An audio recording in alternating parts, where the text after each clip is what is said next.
L'effet secondaire, il faut bien se dire que c'est Monsanto, la firme Monsanto américaine qui a mis sur le marché l'aspartame, par erreur en plus de laboratoire.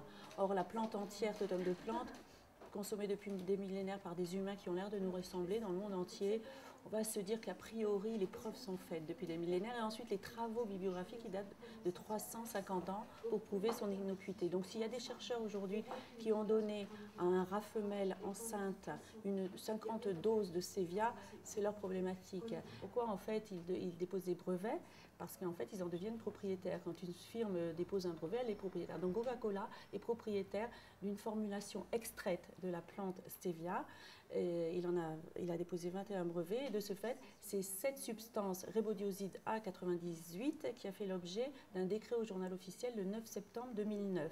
Donc depuis le 9 septembre 2009, vous avez beaucoup de firmes qui commercialisent la dite Stevia, mais sous l'aspect d'un extrait passé en labo, donc c'est pas le naturel. À mon avis, j'espère que dans 20 ans, 30 ans, on ne va pas trouver des effets secondaires à ça, mais ça se pourrait, parce que l'homme ne maîtrise pas tout. Tout le monde demande aux consommateurs finalement de plus en plus de regarder les étiquetages.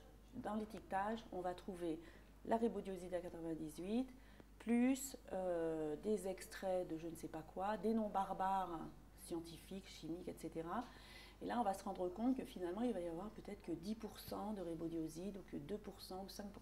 Et après, c'est vrai que ça va valoir 3 francs 6 sous parce qu'il y a des additifs chimiques.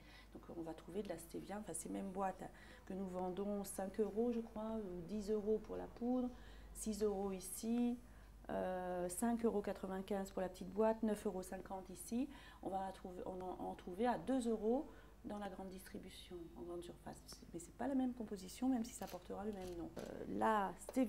Les stéviols, stéviosides, donc d'autres substances extraites de la stevia, qui permettent, comme il y a un pouvoir sucrant plus concentré dans le stéviol, stévioside, ça va permettre finalement, avec moins de quantité de plantes, de faire plus de sucrant, donc certainement moins cher. Mais bon, ça n'a pas plus d'intérêt que la rébodioside.